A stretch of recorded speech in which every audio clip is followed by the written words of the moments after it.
जय श्री कृष्णा प्रिय भक्तों। आइए शुरू करते हैं गीता का 13वां अध्याय। 13वें अध्याय का पहला श्लोक। श्री भगवान बोले, हे कुंती पुत्र अर्जुन, यह शरीर क्षेत्र कहा जाता है और जो इस शरीर को जानने वाला है, जो इसके भीतर स्थित चेतन तत्व है, उसी तत्व को जानने वाले लोग चेतज्ञ कहते हैं। दूसरा श्लोक।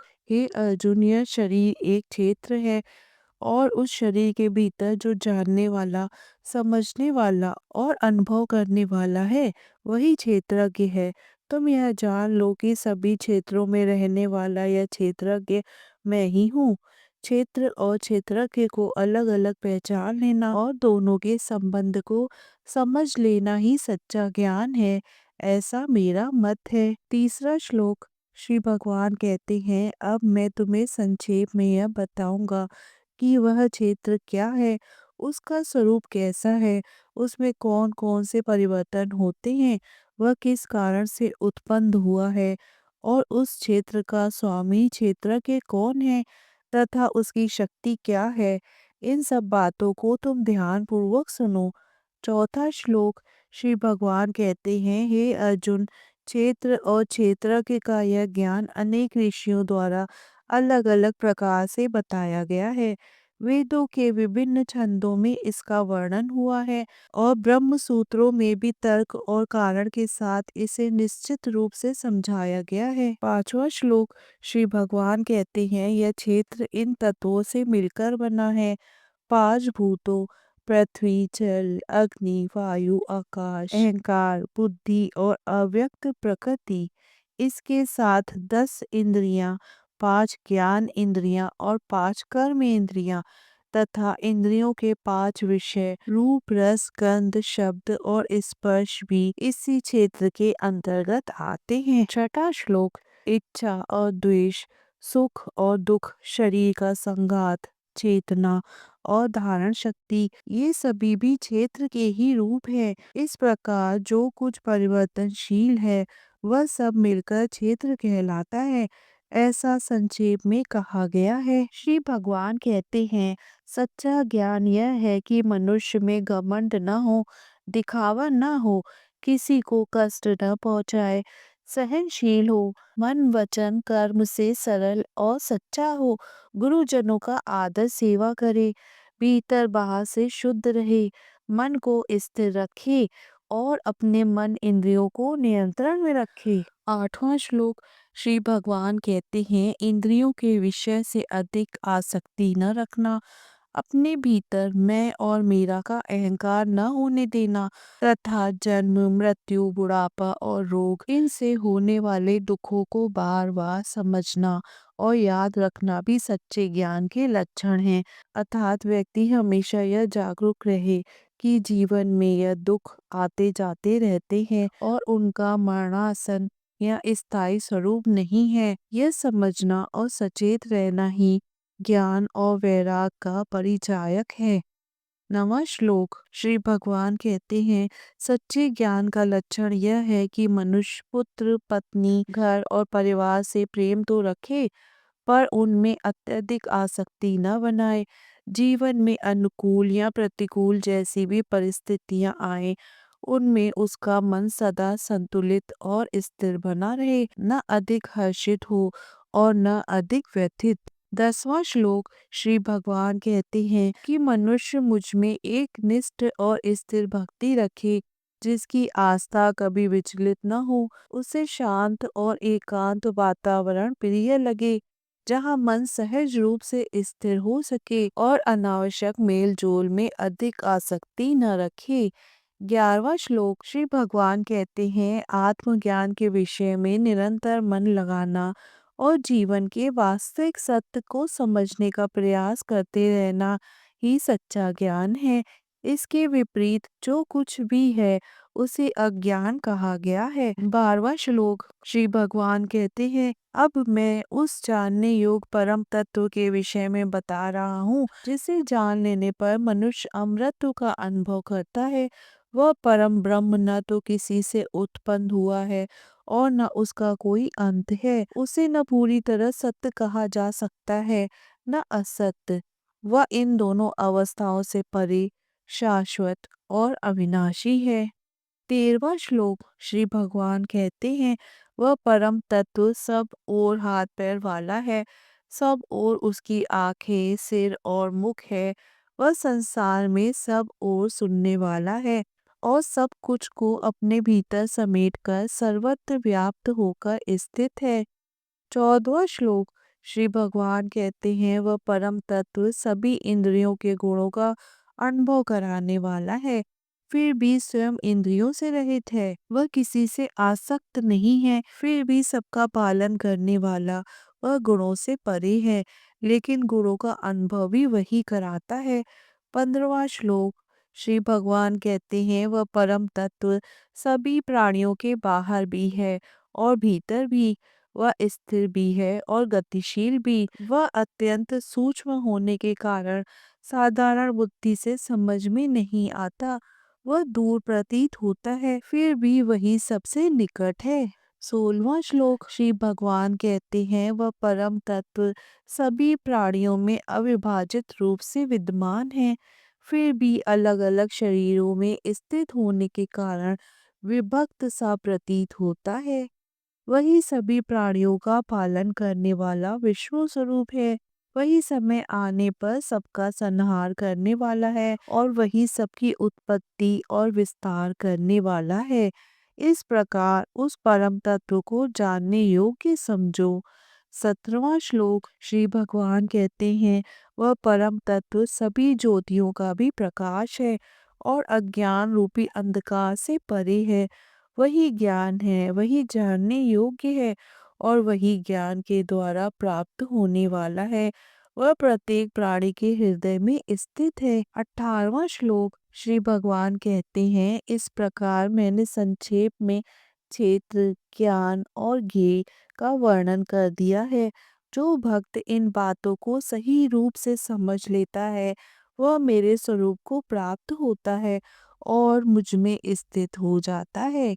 19वां श्लोक श्री भगवान कहते हैं, प्रकृति और पुरुष दोनों ही अनादि हैं, अर्थात उनका कोई प्रारंभ नहीं है। लेकिन शरीर और संसार में जो कुछ भी परिवर्तन, गुण और अवस्थाएं दिखाई देती हैं, वे सब प्रकृति से उत्पन्न होती हैं। आत्मा इन परिवर्तनों से प्रभावित नहीं होती, वह केवल उनका साक्षी होती है। 20वां श्लोक श्री भगवान कहते हैं, शरीर, इंद्रियां और मन के द्वारा जो भी कर्म किए जाते हैं, उनका कर्तापना प्रकृति में माना गया है, परंतु उन कर्मों से जो सुख दुख उत्पन्न होते हैं, उनका भोग करने वाला जीवात्मा होता है। इस प्रकार जीवात्मा को सुख दुख के भोक्तापन में हेतु कहा गया है, न कि कर्म करने में। 21वां श्लोक श्री भगवान कहते हैं, आत्मा जब प्रकृति के संपर्क में आती है, तब वह प्रकृति से उत्पन्न गुणों को भोगती है। इन्हीं गुणों के साथ उसका जुड़ाव उसके अच्छे या बुरे योनियों में जन्म लेने के कारण बनता है, अर्थात आत्मा का बार बार जन्म लेना गुणों की संगति के कारण होता है। 23वां श्लोक श्री भगवान कहते हैं, इस शरीर में स्थित परम तत्व को समझो। वही सबका देखनहार है, वही सर्व कर्मों की अनुमति देने वाला है, वही सभी का पालन पोषण करने वाला है, वही सभी अनुभवों का मूल कारण है और वही महान भगवान है। इसलिए जो इस शरीर में जीव है, उससे ऊपर वही परमात्मा है।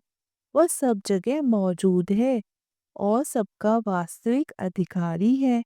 24वां श्लोक हे विष्णु, आपके इस अत्यंत विराट और भयानक स्वरूप को देखकर मेरा अंतःकरण अत्यधिक व्याकुल हो गया है। मेरा मन धैर्य खो बैठा है और मुझे किसी प्रकार की शांति नहीं मिल रही है। अर्थात अर्जुन कह रहे हैं कि भगवान के विराट रूप का दर्शन इतना प्रबल और भय उत्पन्न करने वाला है कि उससे उसका मन संतुलन और शांति दोनों खो चुका है। 25वां श्लोक हे देवेश, हे जगत के आश्रय, आपके विकराल दांतों से युक्त और प्रलय की अग्नि के समान प्रचंड मुखों को देखकर मैं दिशाओं को पहचान नहीं पा रहा हूँ और मुझे कहीं भी शांति नहीं मिल रही है। हे प्रभु, कृपया करके मुझ पर प्रसन्न होइए और शांत स्वरूप को धारण कीजिए। 26वां श्लोक। हे भगवान, धृतराष्ट्र के यह सभी पुत्र, उनके साथ अनेक राजाओं के समूह, भीष्म, द्रोण और कर्ण जैसे महान योद्धा तथा हमारी ओर के भी प्रमुख वीर योद्धा सब आपके इस विराट मुख में प्रवेश करते हुए दिखाई दे रही हैं। 27वां श्लोक। जो मनुष्य नाशवान शरीरों के भीतर स्थित उस अविनाशी परमेश्वर को सब प्राणियों में समान रूप से स्थित देखता है, वही वास्तव में सही रूप से देखने वाला है। 28वां श्लोक।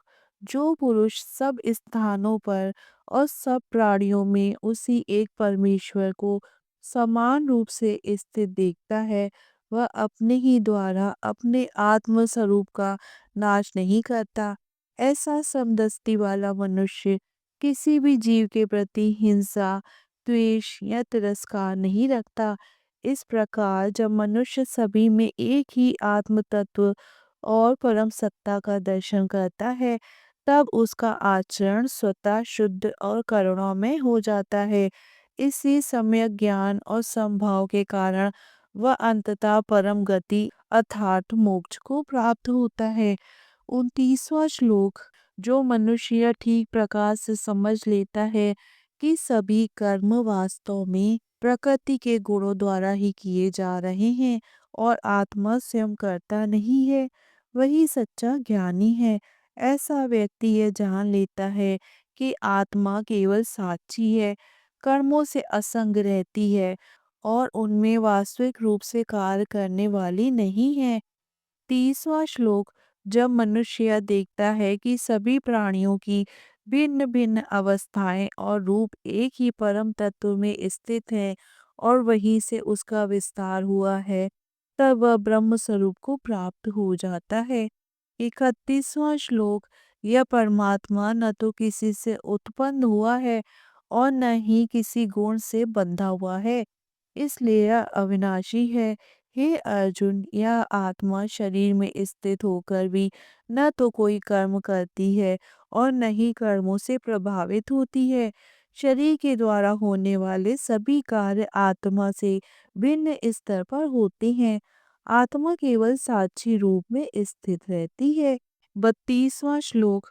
जिस प्रकार आकाश अत्यंत सूक्ष्म होने के कारण सब जगह फैला होते हुए भी किसी वस्तु से लिप्त नहीं होता, उसी प्रकार आत्मा भी शरीर में सर्वत्र स्थित रहते हुए शरीर के दोषों और कर्मों से प्रभावित नहीं होती। यह आत्मा की निर्मलता और स्वतंत्र सत्ता को प्रकट करता है। 33वां श्लोक। जिस प्रकार सूर्य अकेला होते हुए भी पूरे संसार को प्रकाश देता है, उसी प्रकार आत्मा भी शरीर में स्थित होकर पूरे शरीर को चेतना प्रदान करती है। आत्मा स्वयं क्रियाशील नहीं होती, फिर भी उसी की उपस्थिति से शरीर में जीवन, गति और अनुभूति संभव होती है। यह ज्ञान आत्मा की महानता और उसकी स्वतंत्र सत्ता को प्रकट करता है। 34वां श्लोक। जो व्यक्ति ज्ञान की दृष्टि से यह भली भांति समझ लेता है कि शरीर और आत्मा भिन्न है और साथ ही यह भी जान लेता है कि प्रकृति के बंधन से आत्मा कैसे मुक्त हो सकती है, वही सच्चा ज्ञानी कहलाता है। ऐसा मनुष्य धीरे धीरे अज्ञान से मुक्त होकर आत्मिक उन्नति की ओर बढ़ता है और अंततः परम सत्य को प्राप्त होता है। गीता का 13वां अध्याय समाप्त हुआ। 14वें अध्याय के साथ हम जल्दी प्रस्तुत होंगे। तब तक के लिए जय श्री कृष्णा प्रिय भक्तों।